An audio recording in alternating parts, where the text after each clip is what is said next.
लेकिन क्या आपने कभी सोचा है, अगर आप जिंदगी भर बस चिंता में ही जिएंगे तो फिर जिएंगे कब? अगर हर दिन मौत के डर और भविष्य की फिक्र में बीतेगा तो सुकून से मरोगे कब? हम अपनी आधी जिंदगी कल की चिंता में बिता देते हैं। कल क्या होगा, लोग क्या कहेंगे, अगर ये नहीं हुआ तो क्या होगा? किसी ने पूछा है कि हम अपनी बेहोशी को कैसे दूर करें, जागृत कैसे रहें। एक स्थान पर बैठकर जबरदस्ती आंखें बंद करके मुझे खुद को नहीं जानना, मुझे आत्मज्ञानी नहीं होना, बस होश में जीना है, वर्तमान में जीना है। इस दुनिया में 3 तरह के लोग हैं। एक जो सन्यासी हो गए, जिन्होंने संसार त्याग दिया। दूसरे जो संसारी हैं, जिन्हें सन्यास से कोई मतलब नहीं है। और इन दोनों के मध्य एक व्यक्ति खड़ा होता है। यह कुछ ही लोग होते हैं जो ना तो संसारी होते हैं, क्योंकि इन्हें लगता है कि संसार में कुछ गड़बड़ है। वह इन्हें साफ नजर तो नहीं आता, पर इन्हें एहसास होता है। और ना ही सन्यासी होते हैं, क्योंकि सन्यासी जीवन इनकी समझ से परे है। एक और, जहां एक सन्यासी के जीवन में बहुत सारी चुनौतियां होती हैं और उसका एक ही लक्ष्य होता है, और वह खास तौर से उस लक्ष्य की ओर ही बढ़ता है। वहीं एक संसार के जीवन में अनगिनत चुनौतियां होती हैं, और ज्यादातर चुनौतियां बेवजह की ही होती हैं, और जिनके लिए हम लड़ मरने को तैयार हो जाते हैं। संसार के भोग विलास में लिप्त यह लोग आंख पर पट्टी बांधकर जीते हैं। पर वह तीसरा व्यक्ति, जो ना संसारी है और ना ही सन्यासी है, उसका जीवन इन दोनों से भी जटिल हो जाता है, क्योंकि वह संसार छोड़ नहीं पाता, क्योंकि उसकी जिम्मेदारियां बहुत ज्यादा हैं। और सन्यासी जीवन को पकड़ नहीं पाता, क्योंकि संसार का त्याग आसान नहीं है। फिर भी वह कोशिश में लगा रहता है कि कुछ जान ले, कुछ समझ ले, यहीं इस संसार में रहते हुए जागृत रहे। लेकिन क्या इस व्यक्ति के लिए जागृत होना आसान है? तथागत गौतम बुद्ध ने अपने शिष्यों के लिए बहुत सख्त नियम बनाए थे, क्योंकि वह जानते थे कि यह संसार अपनी ओर खींचता है। जो भी संसार की ओर खींचा, वह एक ऐसी दुनिया में प्रवेश करता है जो स्वार्थ और लालच पर टिकी है। धन का लालच, प्रेम का लालच, अधिकारों का लालच, मान सम्मान का लालच, और इन सबसे बड़ा विपरीत शरीर का लालच, यानी सेक्स का लालच। ये सभी चीजें हमें सपने दिखाती हैं, भविष्य की कल्पनाएं गढ़ती हैं कि ऐसा होगा, वैसा होगा, बस ये कर लो तो सारे सपने पूरे होंगे। आपने देखा, जब आप रात में सपने देखते हैं, सपने में आप एक पूरी दुनिया, पूरी जिंदगी भी जी जाते हैं, और जब तक आपका सपना चल रहा होता है, आप हमेशा बीच में ही होते हैं, यानी संतुष्टि नहीं होती।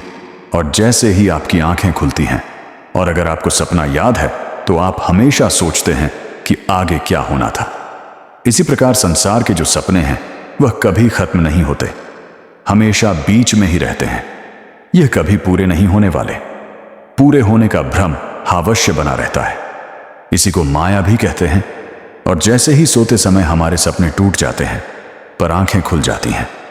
संसार में भी हमेशा सपने टूटते हैं, क्योंकि यह सपने खुली आंखों से देखे जाते हैं। तो आंखें बंद होने पर सपने टूटते हैं, यानी मृत्यु हो जाती है। बंद आंखों के सपने आंखें खुलने पर टूटते हैं, और खुली आंखों के सपने आंखें बंद होने पर टूटते हैं। इसी कारण एक सन्यासी कठोर नियमों में बंधता है। वह साधना करता है, ध्यान करता है, वह अपने भीतर के संसार को बाहर निकालता है, क्योंकि कोई संसार बाहर की ओर नहीं है, संसार हमारे भीतर बसता है। और एक बार जब वह संसार से खाली हो जाता है, तब भी वह साधना और ध्यान जारी रखता है, क्योंकि संसार खींचता है और जागृति और समझ ही से बचा सकती है। एक बार तथागत गौतम बुद्ध का एक शिष्य एक युवती के प्रेम में पड़ गया। उसे चारों ओर वह युवती ही दिखाई देती। बुद्ध अपने शिष्य के बारे में जानते थे, लेकिन बुद्ध चाहते थे कि वह खुद की समझ से इस संसार के लालच से बाहर आ सके। पर धीरे धीरे वह शिष्य बेकार होता चला गया। उसे न भूख लगती, न समय पर सोता, न ही ध्यान और साधना में उसका मन लगता। वह आलसी हो गया था। वह किसी भी बहाने से बस उस युवती से मिलने निकल जाया करता। जब बुद्ध ने देखा उनका शिष्य खुद की समझ से संभल नहीं रहा, तब बुद्ध ने उस शिष्य को चेताया और कहा, कितनी बार गलती करोगे? हर बार एक ही गलती को दोहराना उचित नहीं। तुम हर बार गिरे हो, हर बार पछताए हो, फिर भी उसी गड्ढे में गिरने की तैयारी कर रहे हो। समझ जाओ, जाग जाओ। पर उस शिष्य को संसार ने पकड़ लिया था। एक रात विहार छोड़कर वह चला गया और उस युवती के साथ विवाह रचा लिया। कुछ वर्षों बाद वह शिष्य चोरी करते हुए पकड़ा गया। राजा ने उसे मृत्यु दंड दिया। जब शिष्य को सिपाही पकड़कर ले जा रहे थे, तब वहां से तथागत गौतम बुद्ध गुजरे। बुद्ध को देखते ही उसे याद आ गया कि वह बुद्ध का शिष्य था। उसकी राह कुछ और थी, उसकी खोज कुछ और थी। वह इस मार्ग पर भटक कर आ गया है। वह क्या हो गया है? एक चोर बनकर रह गया है। बुद्ध ने अपने शिष्य को पहचाना और उसके पास आकर कहा, समय अभी भी नहीं निकला। हर बार पछताए हो, पछताते ही रहे हो। कितनी बार पछताओगे? अपनी स्मृति को पकड़कर ध्यान कर। जो ध्यान तूने अर्जित किया था उसे ध्यान कर। अब जब सब छूटने ही वाला है तो किसका इंतजार कर रहा है? स्मृति को जागृत कर। देख तू कौन है। बुद्ध की बात उस शिष्य की समझ में आ गई। उसकी समझ का एक दायरा खुल गया और उसने अपने ध्यान को याद किया और वह तुरंत ही ध्यान में उतर गया। उसका रूप परिवर्तित हुआ। जो चोर दिखता था अब तेजस्वी सन्यासी दिखाई दे रहा था। राजा को जब यह बात पता चली, तब राजा ने खुद उस चोर को देखा और कहा, यह चोर नहीं हो सकता। राजा ने उस शिष्य से पूछा, क्या वाकई तुमने चोरी की थी? अगर तुम कह दोगे कि तुमने चोरी नहीं की थी तो मैं तुम्हें छोड़ दूंगा।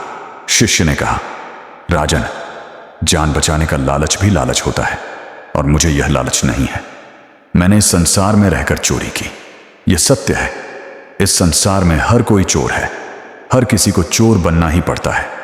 कोई धन की चोरी करता है, कोई प्रेम की चोरी करता है, कोई सम्मान की चोरी करता है, कोई विचारों की चोरी करता है। बिना चोरी के इस संसार में कोई काम नहीं। यहां सब लुटेरे हैं, लेकिन जो लूटने को तैयार है वही सन्यासी है। राजा उस शिष्य की बात से प्रभावित हो गया और उसने उस शिष्य का अपराध क्षमा कर उसे मुक्त कर दिया। एक सन्यासी को संसार खींच सकता है, उसे पद भ्रष्ट भी कर सकता है। तो जरा सोचिए, एक ऐसे व्यक्ति को जो जागृत होना चाहता है लेकिन संसार से छूटना नहीं, वह संसार में रहकर ही जागृति चाहता है, तो उसके लिए उसका मार्ग कितना कठिन होगा। लेकिन कोई भी चीज या कोई भी मार्ग तब तक ही कठिन है जब तक कि हम उसे कठिन मानते हैं। वास्तव में सारा खेल संकल्प का है। संकल्प शक्ति जहां जागृत हो जाती है। अब जागृत हो जाने से मतलब यह मत लगा लेना इसे जागृत करना कोई कठिन काम है। बस संकल्प लेना है और उसे पूरा करना है। इसमें समस्याएं आती हैं। संकल्प टूटने का पूरा पूरा खतरा रहता है और टूट भी जाता है। तो क्या डर? फिर से कोशिश करो, मगर अधूरी कोशिश मत करना। अधूरी कोशिश खुद को धोखा देने जैसी होती है। पूछा है कि बिना ध्यान में बैठकर, बिना जबरदस्ती आंखें बंद कर मैं जागृत कैसे हो सकता हूं? वास्तव में इस संसार में इतना सोच पाना भी कि मुझे जागृत होना है। जागृति की ओर पहला कदम बढ़ाने जैसा है। और यह वही सोच सकता है जिसकी आंखों में कुछ रोशनी आ गई हो, जो कुछ दिख पाने में सक्षम हो, जो संसार की माया का थोड़ा बहुत ही सही अनुभव कर पा रहा हो।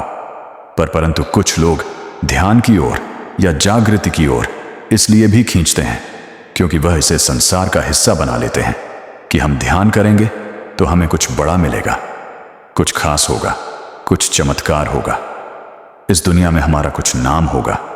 और यह सब भी संसार की एक माया है कि आप ध्यान भी कहते हैं, जागृत भी होना चाहते हैं। जिंदगी भर अपने आप को बड़ा ज्ञानी और ध्यानी साबित करने में ही लगे रहते हैं। कोई आपको छोटा कह दे तो तुरंत आपके अहंकार को चोट पहुंच जाती है। तथागत गौतम बुद्ध के दो तरह के शिष्य थे। पहले उनके भिक्षु जो विहार में रहते थे और संसार से बिल्कुल अलग अपनी साधना में ही लगे रहते थे। उनके लिए नियम बहुत कठोर थे। दूसरे शिष्य जो संसारी थे, जिन्हें उपासक कहा जाता था, इनके लिए नियम अलग थे। ये शादी कर सकते थे, व्यापार कर सकते थे, संसार के सभी काम कर सकते थे, पर इन्हें भी कुछ नियम मानने होते थे, जैसे चोरी नहीं करना, झूठ नहीं बोलना, नशा नहीं करना, अत्यधिक धन इकट्ठा नहीं करना, लोगों की मदद करना, लालच नहीं करना, सही दृष्टि उत्पन्न करना। भिक्षु के पास जाकर ध्यान की शिक्षा, दीक्षा लेना ऐसा इसलिए किया जाता था कि जो उपासक हैं वह जागृत रह सकें, वह संसार में रहकर भी संसार से दूर रह सकें। इससे पहले कि हम जागृति के मार्ग पर आगे निकले, ध्यान, होश या जागृति का मतलब समझ लेना जरूरी है। हमने अपने लिए इन शब्दों के बहुत बड़े मतलब बना रखे हैं। ध्यान का नाम लेते ही पता नहीं आपको क्या हो जाता है। आपके दिमाग में बहुत सारी चीजें चलने लगती हैं, कुंडली चक्र वगैरह, बहुत कुछ, सब कुछ, जबकि ध्यान का मतलब उसके शब्द में ही छुपा है। ध्यान का मतलब है, ध्यान जरूरी नहीं है कि आप आंखें बंद कर बैठकर अपनी सांसों पर ही ध्यान दें। आप खाते हुए अपने खाने पर ध्यान दे सकते हैं।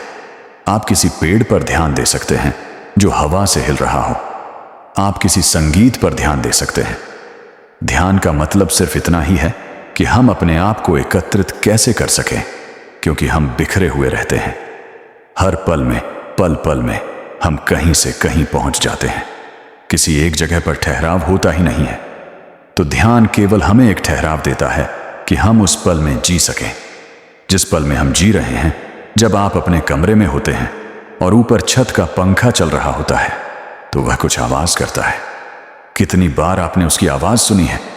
पूरी रात में एक बार भी आपका ध्यान उस पंखे पर या उस पंखे की आवाज पर नहीं जाता, क्योंकि तुम बिखरे हुए हो। पता नहीं कहां कहां खोए रहते हो, कौन कौन सी बातें सोचते रहते हो। तो तुम्हारा ध्यान किसी एक चीज पर कैसे जा सकता है? तो जब आप इतने बिखरे हुए हैं, हजारों लाखों हिस्सों में बटे हुए हैं, तब आप हमेशा उस पल को खो देते हैं। इस पल में हम जी रहे होते हैं और ध्यान देने से, ध्यान करने से आप एकत्रित होते हैं। पर एक होता है ध्यान की कोशिश करना, और एक होता है ध्यान करना, और एक होता है ध्यान लग जाना। और यह बारी बारी से ही होता है। पहले आप कोशिश करेंगे, फिर आप ध्यान करेंगे, फिर आपका ध्यान लगेगा। किसी भी एक चीज पर आप चीज पर भी ध्यान लगाएंगे, उस वस्तु या चीज को महसूस कर पाएंगे। पूरे प्राण से खुद पर ध्यान लगाएंगे तो खुद को भी महसूस कर सकेंगे। जरूरी नहीं है कि आपको आंखें बंद कर जबरदस्ती बैठना है, पर एक संकल्प लेना होता है जो आप में शक्ति का संचार करता है। संकल्प विद्रोह छेड़ता है, संसार के खिलाफ, आपके मन के खिलाफ, और आपको जागने में मदद करता है। जब आप संकल्प लेते हैं कि मैं 5 मिनट अपनी सांसों पर ध्यान दूंगा, तब ध्यान के एकत्रित होने के कारण ही आप महसूस करते हैं कि आपके भीतर कितना शोर है, कितनी आवाजें हैं, और आप कहते हैं मेरा ध्यान नहीं लग रहा, मैं भटक जाता हूं। वास्तव में आपका ध्यान लगने की तैयारी कर रहा है, क्योंकि इतना शोर, इतने विचार आपके अंदर पहले से ही है। लेकिन ध्यान ना देने की वजह से आपको दिखाई नहीं देते, सुनाई नहीं देते। लेकिन जैसे ही आप ध्यान लगाते हैं, सब सुनाई और दिखाई देने लगता है, और आप घबराते हैं कि यह क्या। ध्यान का मतलब होता है विचारों का ना होना, और यहां तो विचार ही विचार है नहीं, ऐसा नहीं है। ध्यान का मतलब होता है देखना, जो जैसा है वैसा ही देखना।